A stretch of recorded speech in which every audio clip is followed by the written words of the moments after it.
yang tenang. Maka yang dipanggil di ayat ini hanya orang-orang yang sudah istiqomah berzikir. Sayyiduna Ibnu Abbas radhiyallahu taala anhuma mengatakan ayat ini adalah tiket orang ketika sakaratul maut. Tiket orang sakaratul maut. Jadi kalau ada orang meninggal nih, lalu turun ayat ini kepadanya, surga. Siapa mereka yang dipanggil ini? Mereka yang hari-harinya, setiap nafasnya selalu berusaha mengingat Allah Subhanahu wa taala. Dapat tiket dia. Tiket pulang kampung kepada Allah Subhanahu wa taala. Jadi tubuh ini pulang ke tanah. Tubuh ini kan tanah semua, Pak. Ya, tanah semua. Ini coba lihat Bapak yang dulu cakep ya. Bapak ini dulu cakep-cakep kayaknya nih. Sekarang udah mulai keriput kan? Dia kena gravitasi, Pak. Tanah minta dia. Tanah bilang ente kembali kepadaku. Jadi tanah manggil, wahai tubuh yang dariku, kembalilah kepadaku. Tapi roh kita dipanggil oleh si peniup roh. Siapa yang meniupkan, menghembuskan roh ke dalam diri kita? Allah. Maka Allah akan panggil, wahai roh yang aku hembuskan, kembalilah kepadaku. Kalau nggak tahu jalan pulang, gimana caranya? Dan jalan pulangnya adalah ma'rifatullah, mengenal Allah lalu zikir. Udah dua itu aja. Nggak punya dua perangkat ini, jadi kayak sayap. Satu ma'rifatullah, satu zikrullah. Punya dua sayap ini terbang kita Pak nanti. Nah, diteruskan oleh ayat itu. Kembalilah kepada Allah dengan dua makom. Radiyah, mardiyah. Nah, ini secara makom dari sisi Allah. Tapi dari sisi kita dibalik. Mardiyah dulu baru radiyah. Nah, tapi beberapa ulama kita tidak mempermasalahkan itu. Radiyah diartikan jiwamu ridho. Mardiyah jiwamu diridhoi. Saya kalau sudah ridho sama seseorang, dia mau buat salah aja nggak apa-apa kan? Ya kan? Kita kalau udah sayang sama anak kita lempar kita pakai ini Pak. Mau kita balas ngelempar dia? Enggak kan? Nah, inilah makomnya Ahlul Badar. Ahlul Badar ya, yang 313 itu apa kata Allah? Ya, lewat lisan Nabi, i'malu ma syi'tum. Udah kamu buat apa yang kamu mau, Allah pasti ampuni. Maksudnya apa ini? Apakah ayat ini nyuruh mereka maksiat? Enggak. Karena nur di kolbunya sudah jadi ridha, radiyah, mardiyah, maka Ahlul Badar ini yang bisa mengalahkan orang-orang kafir ribuan, mereka cuma 313 orang, itu Allah kasih kebebasan. Karena mereka sudah selesai dengan nafsiyahnya. Yang bikin kita durhaka kan nafsiyah ini Pak, jiwa. Jiwa ini bikin kita durhaka, hawa nafsu. Hawa nafsunya udah tunduk dengan ruhnya. Maka kata Allah, sekarang kamu buat apa yang kamu suka. Kalaupun mereka terjebak maksiat, pasti kembali. Siapa contoh sahabatnya? Nuaiman. Pada dengar? Nuaiman itu, dia perannya dua. Ya. Pemabuk, tapi suka bikin lucu. Yang bisa bikin gigi Nabi kebuka dengan senyum dan tertawa, cuma Nuaiman. Tapi orang ini, Nabi wafat, dia suka mabuk Pak. Di zaman Umar, sahabat-sahabat yang lain bilang, ya Umar, kok ente nggak bunuh aja nih orang gitu. Ya, di satu riwayat dikatakan, hei Umar, kenapa kamu nggak mengutuk orang ini?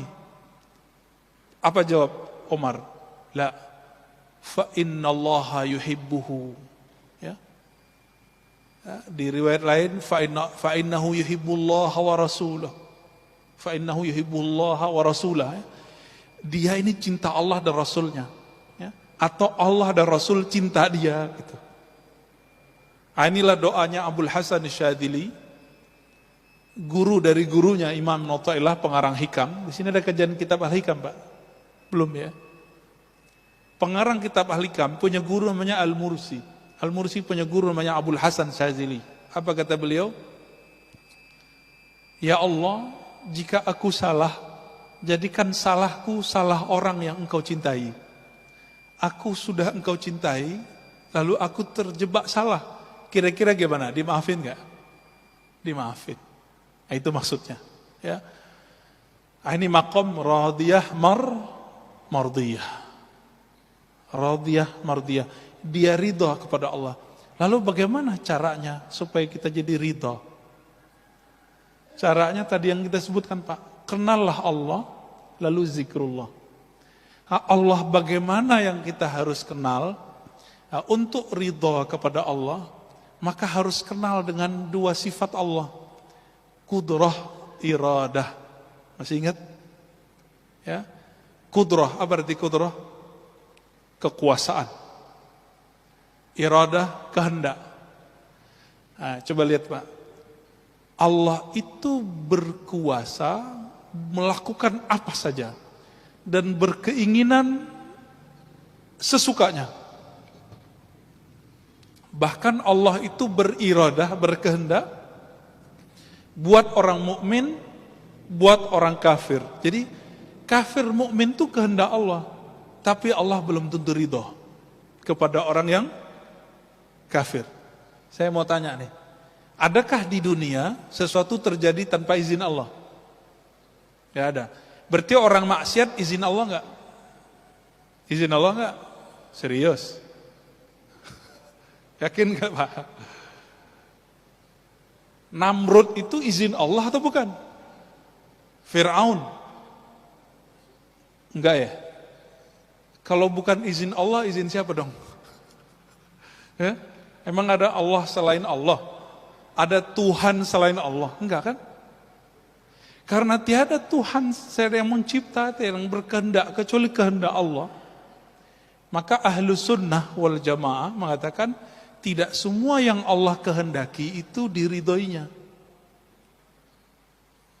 Itu sebabnya doanya ahli zikir, waridhaka matlubi. Ya Allah, yang kami cari ridhamu. Kalau di doa yang sering kita baca, Allahumma inna nas'aluka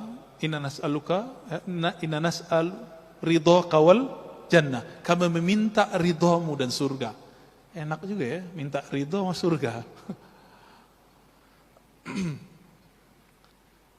Nah, dalam hal ini Bapak Saudara makan Allah, kalau kita sudah ngelihat nih keadaan begini, maka di banyak tempat saya nanya, COVID ini kehendak Allah atau bukan? Kehendak Allah atau bukan? Atau kehendak Dajjal? Kehendak Allah. Udah ridho belum kita sama kehendak Allah? Gitu, Pak. Banyak sekarang teman kita, mungkin keluarga Bapak Ibu di PHK. Ada yang usahanya stop. Ada yang bangkrut, ada yang nggak bisa bangkit. Ridho nggak? Itu masalahnya. Ya. Selama ini hidup enak, sukses, bisa nabung.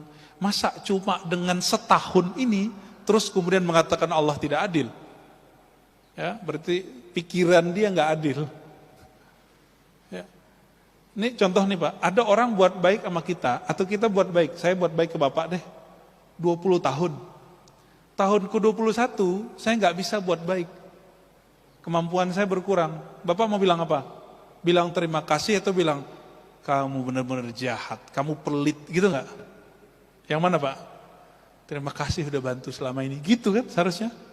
Nah, dari awal kita lahir sampai sekarang lebih banyak enak atau enggak? Lebih banyak enak. Syukur enggak? Syukur. Ah, sekarang dikasih COVID, ridho enggak? Ridho. Mudah Pak dilafazkan. Ah, ini ma'rifatnya begitu, ngasih ma'rifatnya begitu. Tinggal nanti dizikirkan.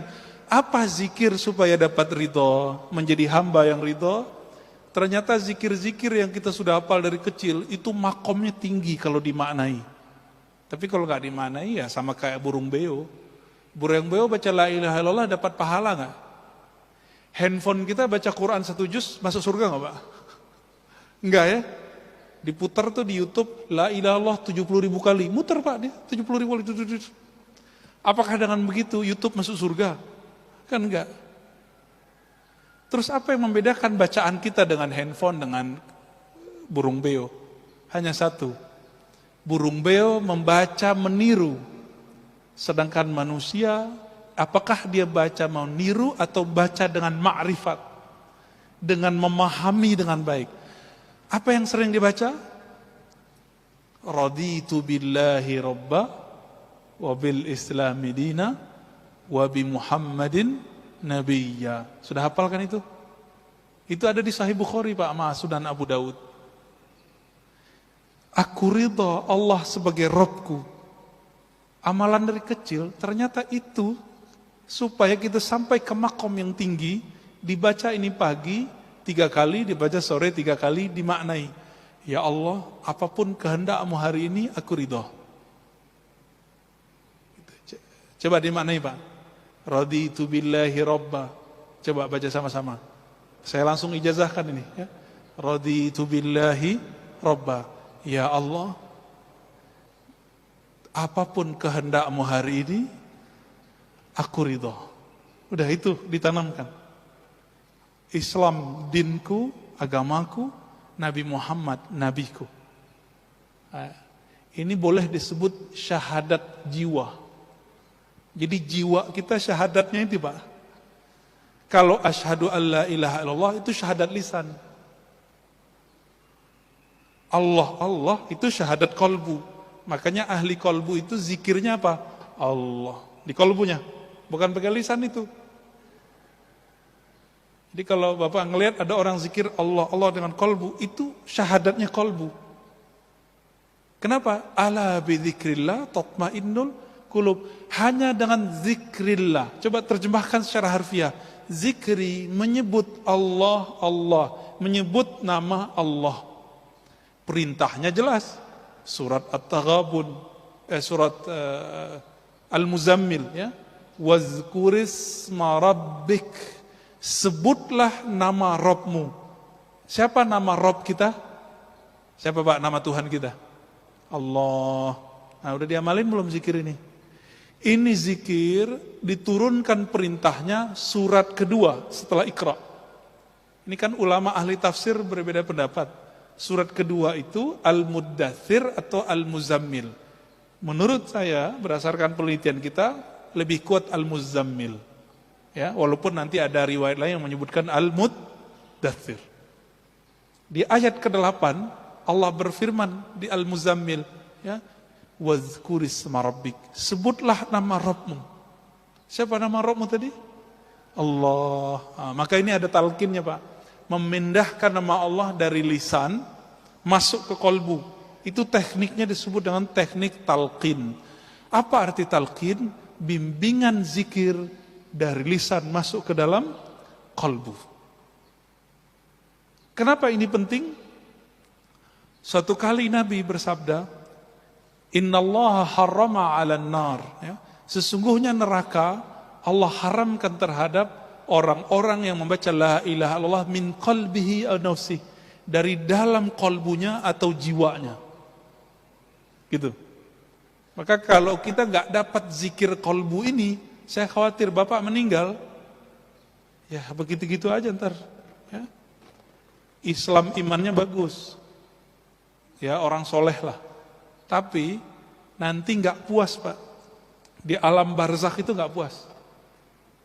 Jadi jangan dikira nanti Bapak di alam barzakh itu langsung tidur, enggak. Di alam barzakh pun masih nengok-nengok.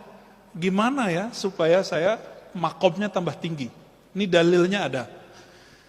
Coba buka misalnya kisah Isra Mi'raj Nabi Muhammad sallallahu alaihi wasallam.